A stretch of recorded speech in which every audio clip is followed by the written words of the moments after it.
the final years of the Third Age, Middle-earth stands on the brink of destruction.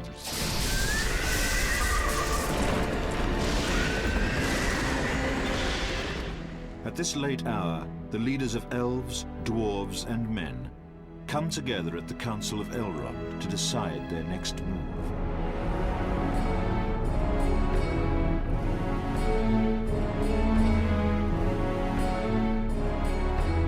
Battle for Middle-earth 2 is a Lord of the Rings RTS, and probably my favorite game of all time. It's one of the main reasons I got into the RTS genre, well that and a few others, but mainly this one. It has 6 factions that all feel really different from one another, keeping the game fresh for a long time. A pretty fun campaign, fantastic voice acting, and much more. To start off, you can't get this game on any online storefront. It is abandonware, so that does mean it is free, but it's a bit of a hassle to download. I'm not sure what I can and can't talk about on here, so I'm not gonna get into it. I'm gonna be using a fan patch to allow more zoom levels, it adds maps from the DLC, and changes some balancing and other general fixes and stuff. This is in my opinion the definitive way to play, but if you find yourself downloading this, you can switch between different versions. I also have not played the first game, but I've watched some gameplay and it seems to differ quite a bit from this. I'm a really big fan of how this game looks. It could just be because I grew up playing this game, but for me it just has a lot of charm, with so many little details. Pretty much every building has a unique animation, whether it be someone guarding a barracks, Uruk-hai working a smelter, or a goblin digging through various gems. Most of the buildings have these, and they're all great. There are also so many other little animations, like units cheering when they see a hero, or every unit having a unique animation when you select them. Overall, the animations in this game are really good, and give every faction a lot of unique flair. Art direction is great as well. It takes a lot of its main style and inspiration from the New Line Cinema movies, which is very apparent right off the bat. Though not everything is taken from the movies, the game adds some characters and creatures from the books, and even some new original characters just for the game. Every faction has a unique design for every aspect, from buildings to units and even upgrades. It keeps each faction visually distinct and easy to read. Music is fitting, but generally not that interesting. There are some songs from the movies which I like, but most of the tracks made for the game just don't stand out very much. Sound effects are great, UI sounds are super satisfying, and the general soundscape is very clear and never muddy. Fights sound great, hearing arrows whizzing by and swords clashing. It's all very well done. I won't be long. Forward! The enemy's camp. With your wits about you. It's about time! You know what to do! You orcs, fight! Let's grab some plunder! Voice acting is also phenomenal. So many of the voice lines in this game have been engraved into my brain, and it even has returning cast from the movies to do new lines. Where did all the resources go? Keep moving! This way, dwarves! Your weapons! Just taking a breather. Built with dwarven skill. Dwarves! I know that smell. It's the enemy! Hey, get that new Mumakil moving! They're attacking the camp! Rally together, elves! Weapons ready, elves. The enemy is upon us! Some of the voice acting can be a little goofy, like Aragorn,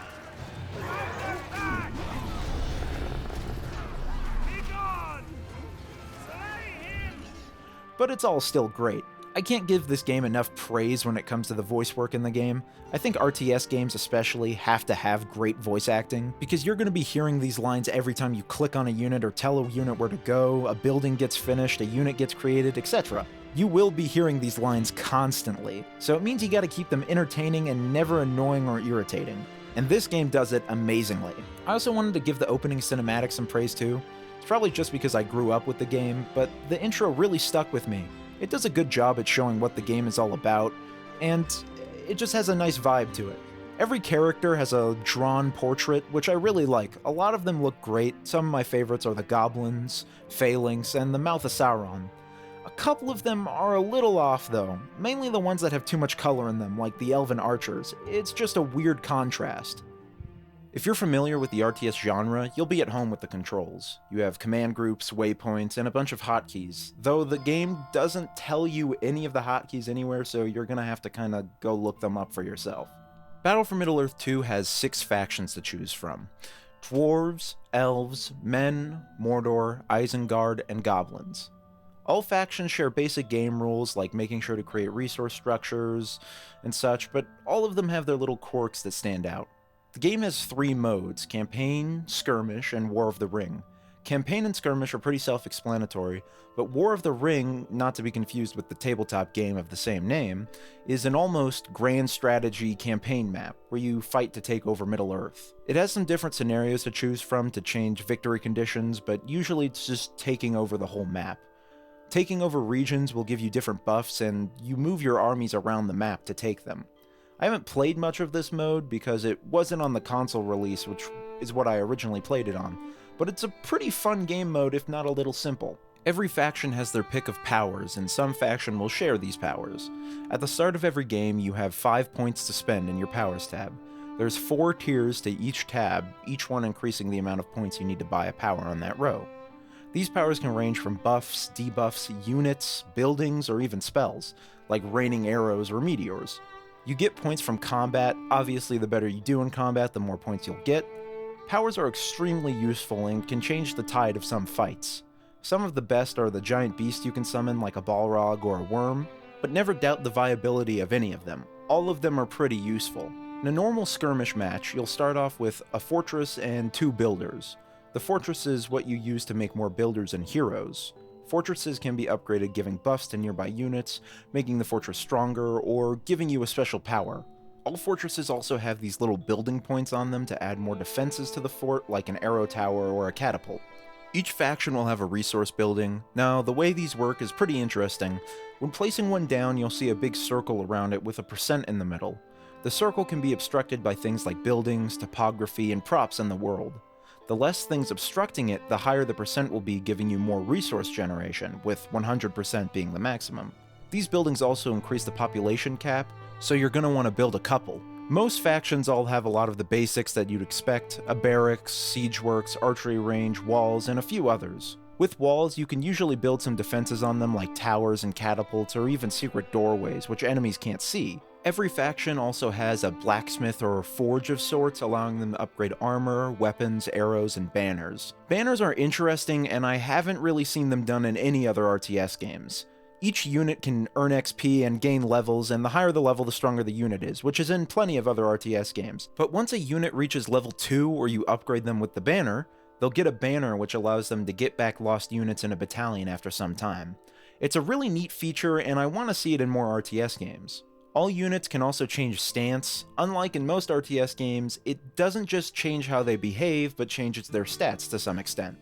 Units will default to a neutral stance, but the game has 2 other stances: defensive and aggressive. Defensive makes the unit not attack on their own, but they do have increased damage but lowered attack. And aggressive makes their aggro range a lot further and will chase a lot further as well, and it also gives them increased attack with less defense. One thing this game does have that a lot of modern RTS games don't is patrolling. What happened to it? It's not that viable or useful in most cases, but it's probably not that hard to implement, and I just love the patrolling in games. Battle for Middle-earth uses the rock, paper, scissors philosophy for balancing, where archers deal with infantry, infantry deal with pikemen, pikemen deal with cavalry, and cavalry deal with archers. Sometimes you'll have small exceptions to that, like the axe throwers, but it usually doesn't break the mold. Heroes function pretty similar to most games. They're able to level up, use abilities, and hold their own in a fight to some extent. I'd say most heroes aren't overpowered and can be killed pretty easily if you put enough resources into it. But there are a few that just outmatch the rest with how strong their abilities are. There's a setting in skirmish matches that allow you to activate the One Ring mode.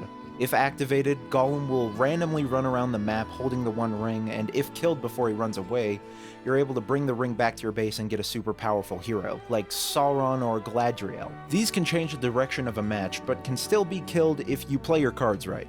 The game also allows you to make your own heroes. You can choose from a couple different races and classes. It's not too in-depth, but your race and class will determine some stats and your choice of abilities. After selecting your race and class, you'll allocate your stats and choose your abilities, and you can have 5 unique abilities. You can choose what level you get these abilities at and when they upgrade. You can also do some minimal but welcome visual customization.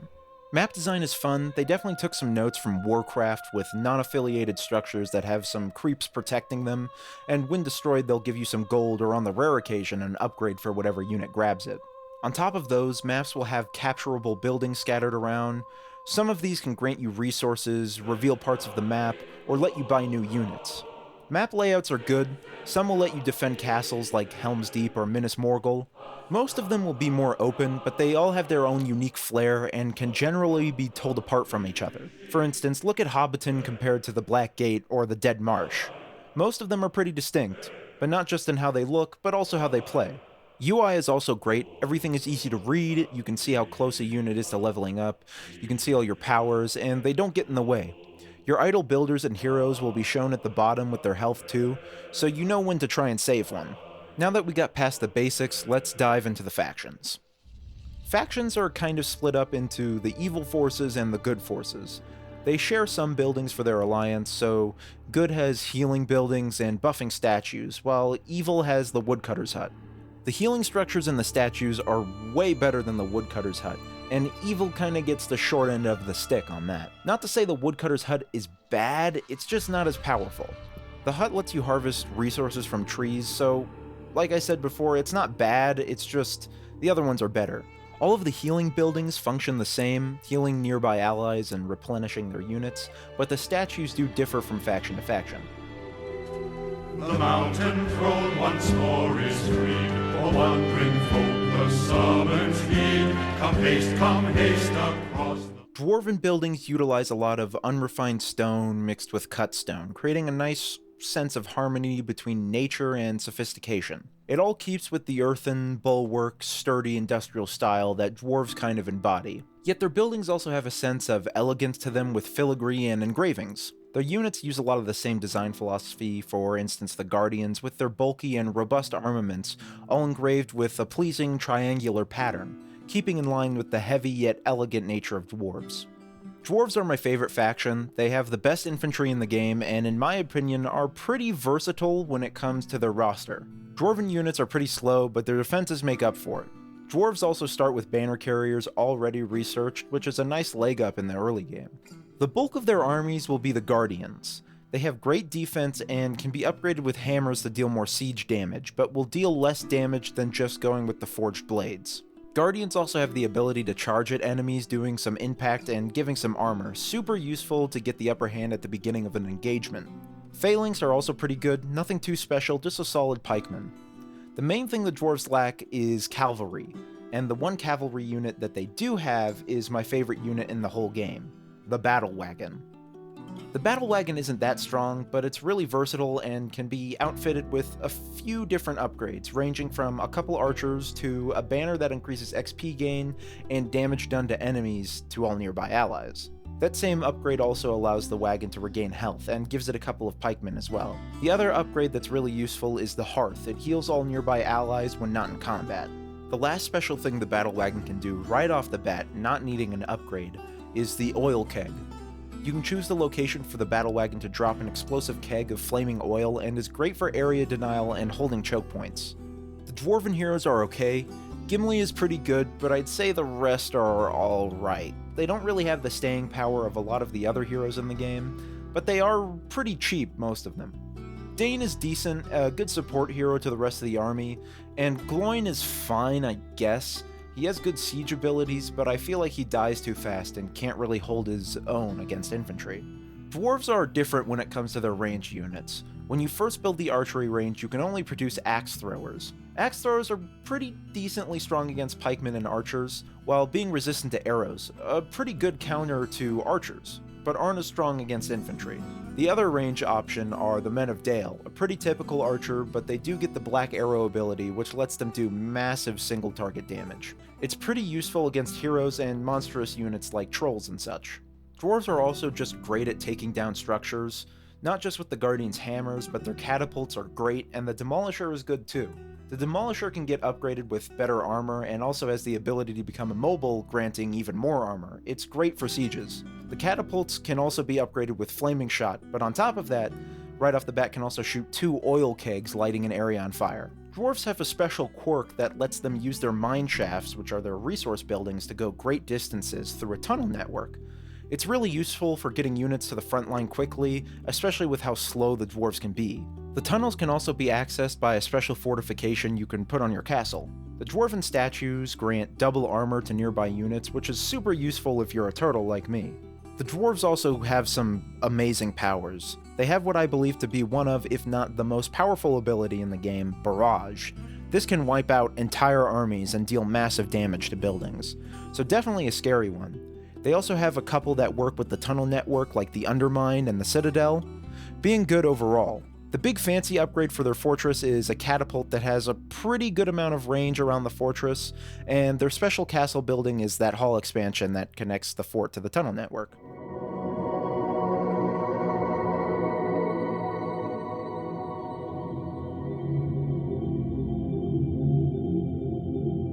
Elves use a lot of light, elaborate, ethereal, and natural designs.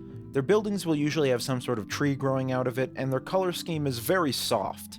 Elven buildings also use a lot of lattice work, which will usually resemble a tree or the roots of a tree. Most of their armor and weapons are very elegant and are very flowing, with very light-looking armor to keep them nimble and elegant. It's all very reminiscent of their depiction in the New Line Cinema movies, and instead of fire arrows, they get silverthorn arrows, which really complements their graceful, non-destructive nature. Elves are probably one of the most powerful factions in the game, having great archers and fantastic heroes. The Elves' base infantry, pikemen, and cavalry are alright, if not a little squishy, but they have decent damage. But their archers are very good. The base archer is fine when not upgraded, but the Mirkwood archers are a beast, doing great damage even when they don't have their Silverthorn arrows, and if you have 2 squads of them and a pikeman, you can do some hardcore guerrilla warfare with them. Most elven units can stealth in trees, making them fantastic at ambushing, and the Mirkwood archers can stay stealth by just standing anywhere. For siege units, the elves get Ents, and as far as I know, the only siege hero, Treebeard. Ents alongside trolls can switch between throwing rocks or going into melee, which can help them put up more of a fight when enemies get close to them. Ents are very weak to fire, so make sure if you see fire arrows or any other type of flaming weapons to maneuver them out of the way. One thing I find weird about Ents is they're one of the 2 units that can't stealth in trees, yet they are a tree. I just think that's weird. Elven heroes can be a little wacky. Elrond's Whirlwind is insanely good and absolutely demolishes waves of enemies. He can also heal himself and allies, so he's an amazing pick.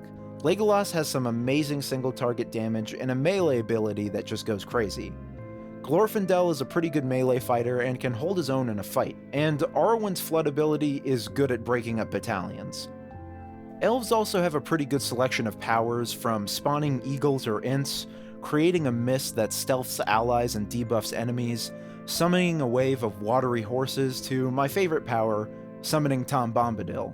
Their statues increase damage and XP gain, so it's great for setting up archer posts with the Mirkwood archers. The elves' big fortress upgrade is allowing you to spawn in an eagle. The eagle never goes away and it doesn't take any unit cap, which is a nice plus. The eagles are limited to 1 per fortress, so the more forts you have, the more you can build. The elves' special defensive fort structure is the Floodgate, sending out magical horse floods at enemies that get too close.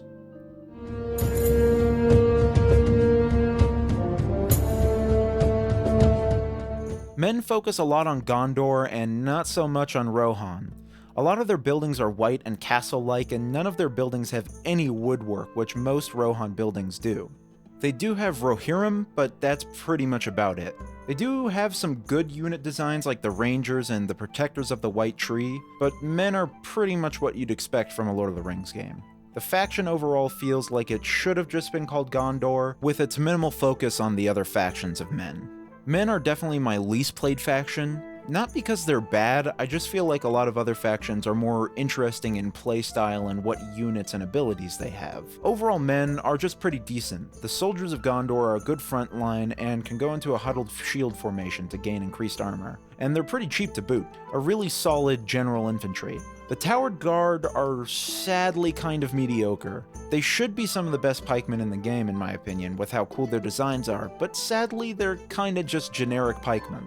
They're not bad, I just feel like they should have been more special. Something in line with the axe throwers maybe being resistant to swordsmen, being a more specialized unit. Their archers are also pretty generic, nothing too special, but they're also pretty cheap. The other ranged option they have are the Rangers. Great damage and range, and they remind me of a lesser Mirkwood archer.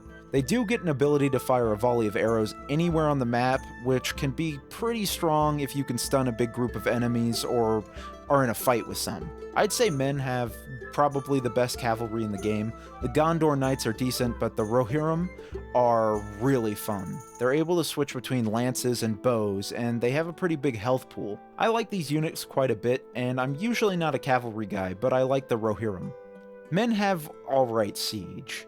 Their only siege unit is the Trebuchet, and it can be upgraded with Flaming Shot. I just feel like a lot of other factions have better siege than them. Men do get a really big selection of heroes, and they're all pretty good. Aragorn has some great abilities like giving him more attack and armor, healing himself, and summoning the Army of the Dead, which can demolish other armies. Gandalf is pretty fun, he can take out hordes pretty easily and can kill heroes pretty fast. Boromir is a good, cheap, early game hero, able to stun large groups of enemies with his horn, and not bad in a melee fight. The men have decent abilities, once again having Tom Bombadil, a summonable tower, Hobbit Horde, Rangers, and the Ghost Army. Their statues give an armor and XP boost, and their fortress's special ability is a giant tower that lets you see the whole map, and gives all your units a speed boost. Their special fortress building is a tower that increases the amount of resources you get back when decommissioning your units.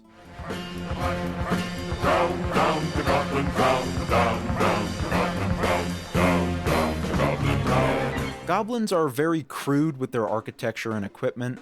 Most of their buildings are just caves with asymmetrical fortifications every now and then. Their armor and weapons are very dingy and look scavenged and almost rebuilt most of the time. They don't have any siege weapons and just use trolls and mountain giants, so they're one with nature in their own way, not really having the industry and advancements of their fellow Dark Forces. They're definitely the most primitive faction in the game when it comes to their general art direction, but they have a lot of unique feral charm to them. Goblins are a horde faction, and a pretty aggressive one when it comes to their overall playstyle. They don't have walls, but a lot of their units can climb over walls, so they don't really need to siege. They're great for rushing, too. Goblin warriors are your infantry. They're really cheap and don't take up too much command limit. Goblin archers are alright, just a standard archer. Both the warriors and the archers can use an ability to poison their weapons.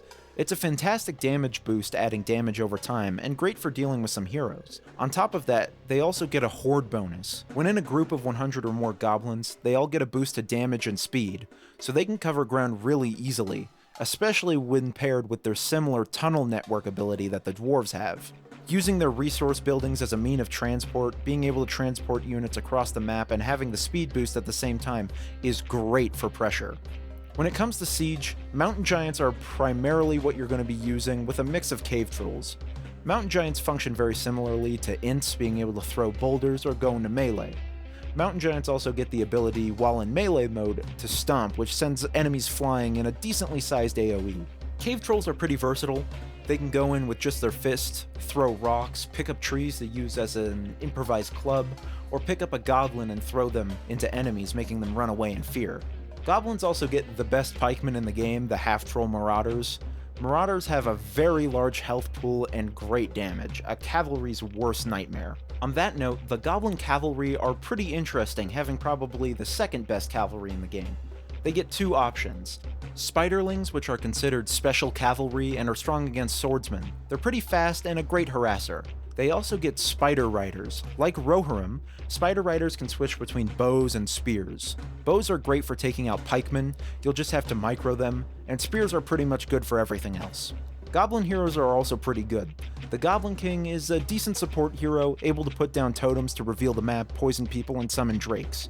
Shelob is fun, she can stun enemies and teleport, and Drogoth, the Dragon Lord, is a really good harasser. He's able to destroy siege equipment very fast, has some high damaging fire abilities, and flies. Just make sure you don't let him stay by archers for too long, cause they can melt him. The powers goblins have access to are alright. Tainted Land is always useful, giving allies double armor. Scavenger is great, giving resources with every kill, and their decent selection of summonable monsters like the Watcher or the Worm. Interesting thing about Goblin buildings is that when they're first destroyed, they're not fully gone and leave behind rubble that will slowly rebuild itself. This doesn't happen for all buildings, just most. The big fortress upgrade is the ability to summon drakes, like eagles, limited to 1 per fortress. Drakes are great, really good at taking out swaths of enemy units, and their unique fort defense is a spider lair that sends out a bunch of little spiderlings to enemies that get too close, and they also get one that connects to the tunnel network.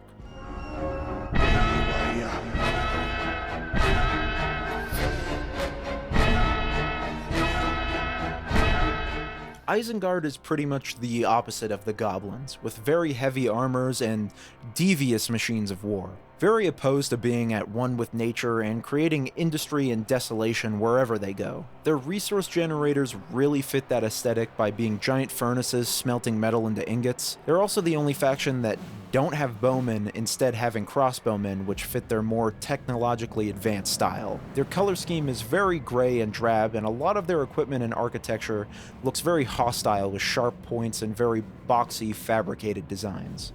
Isengard is my second favorite faction. They also have some of the best infantry in the game, with good health, damage, the shield wall formation, and the Bloodthirsty ability. Bloodthirsty lets your units kill a friendly squad to gain XP. I never found myself using this ability very much. It's not bad and can get a unit to level 3, I just didn't use it very often. The crossbowmen are decent, but there's something about them that I really like. It's probably just the fact they're the only crossbow unit in the game, and they sound and look pretty cool.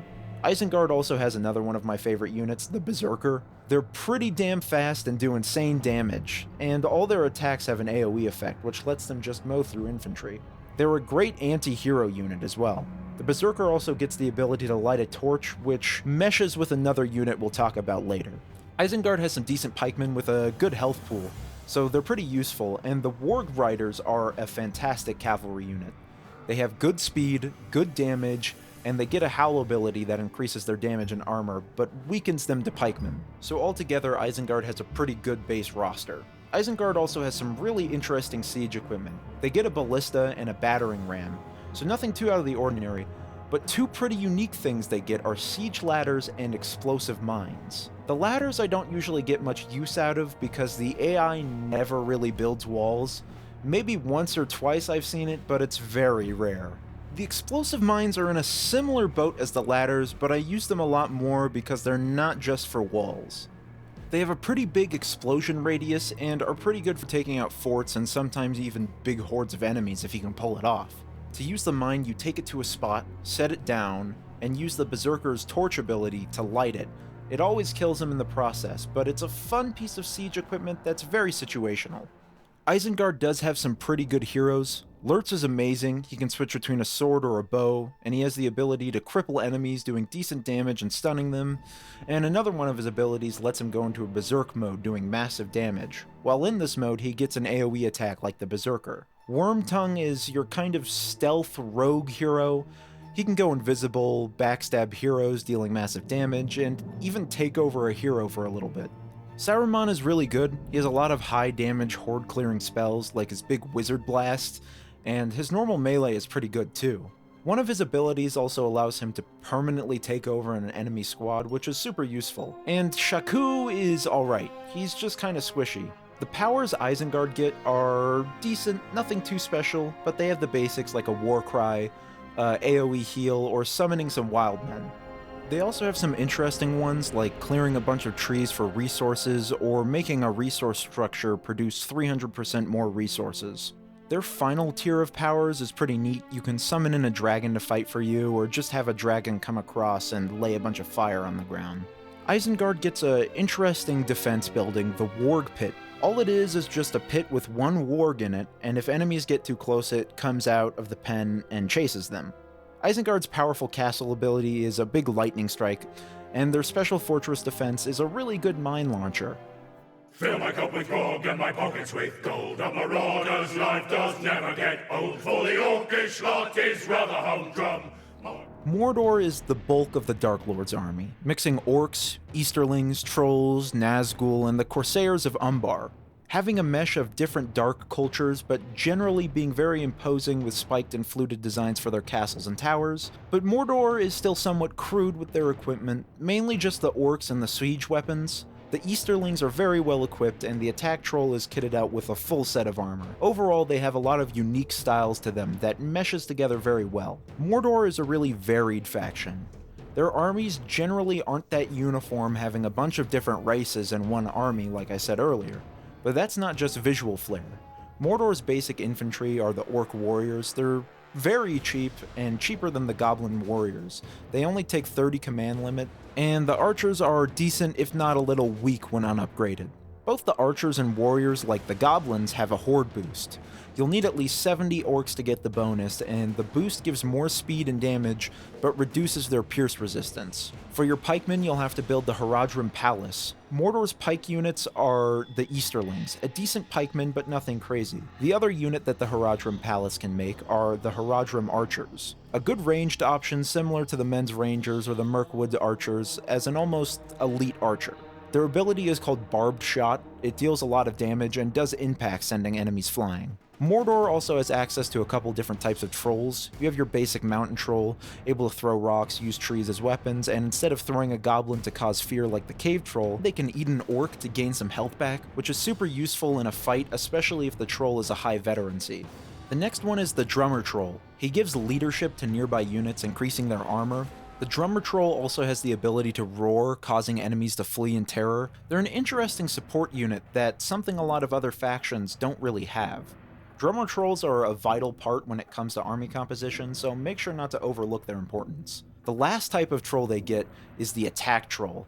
He is just an armored-clad warrior, strong against swordsmen, cavalry, and structures, but he can still take out a squad of archers and spearmen with relative ease. The Attack Troll is pretty expensive, costing almost as much as one of the cheaper heroes. For Mordor's unit upgrade building, they get the Tavern, and the reason I bring this up is that the Tavern also produces Corsairs of Umbar.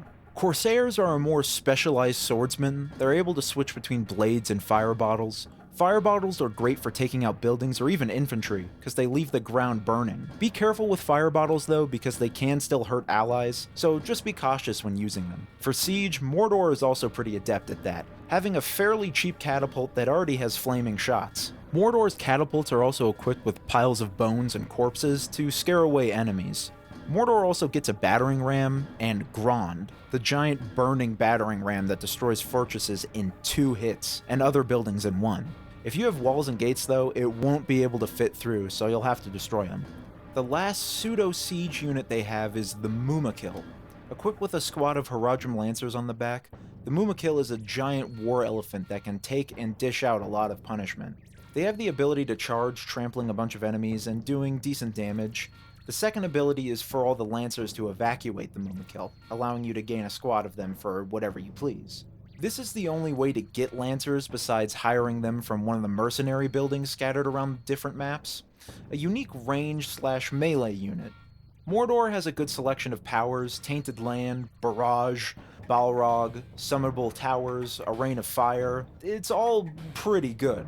Mordor's heroes are great. The Nazgul are very cheap and not too strong at first, but as they gain levels become a lot better, having a passive that debuffs all enemies around them, reducing their armor and such. The Mouth of Sauron is a fantastic hero. He has the ability to melt other heroes and single units with a laser beam. The Fell Beasts are pretty good. It's always nice to have a flying option. And last but not least, the Witch King. He's pretty solid, able to mount and dismount his Fell Beast. He can let out a screech causing fear, he has a passive that debuffs enemies like the Nazgul, and can reduce cooldown times for friendly units. He's also great in a fight, having a lot of health, and his basic attacks hit in a wide area, sending enemies flying. The big super fortress power is a giant fireball that is borderline a mini-nuke, and the fortress special defensive building causes fear in enemies. Overall, the factions have their strengths and weaknesses, and I'd say none of them are too broken. They're all still pretty fun to play, and that's what matters most. Battle for Middle-earth 2 had a pretty fun campaign. As with most great RTS games, the game has multiple campaigns. The good campaign and the evil campaign. I'd say I like them both equally. Storytelling in both isn't really the main focus though, and it's mainly just for fun missions. Unlike in skirmish matches, you get pretty much all the powers, and what you unlock carries over into the next mission, so it has some progression. At the beginning and end of each mission, there's some really cool art mixed with cutscenes and great narration by Hugo Weaving, the actor that plays Elrond. In the good campaign, you follow Glorfindel and Gloin trying to stop the evil forces of Sauron, and in the evil campaign, it's kind of split between following the Goblin King and the Mouth of Sauron trying to stop the forces of good. I'd say the campaign does a good job at also teaching all the game's basic systems and stuff, so the game is also a pretty decent entry point. The missions overall are pretty fun. They're mainly just kind of switched up skirmish missions with a special objective, but they do have some fun defense and siege missions. Both campaigns end in a big siege mission where you get a bunch of heroes and units, and you attack a big special stronghold. Each mission can also have some side objectives, maybe giving you some more units or buildings, so overall there is a good time to be had. Battle for Middle-earth 2 is a fantastic Lord of the Rings game and a great RTS game with a lot of content. It's great for beginners with pretty easy to grasp ideas, and it's still great for RTS vets with a good amount of depth to each faction. The game is definitely my favorite game of all time, having a pretty big impact on my personal taste for games, and it just means a lot to me. There's also a DLC that I haven't played much of, and it adds a new faction, changes some old factions, and has a new campaign. But that's a video for another time. I also want to review the first game and the Age of the Ring mod at some point, but I hope you guys enjoyed the video.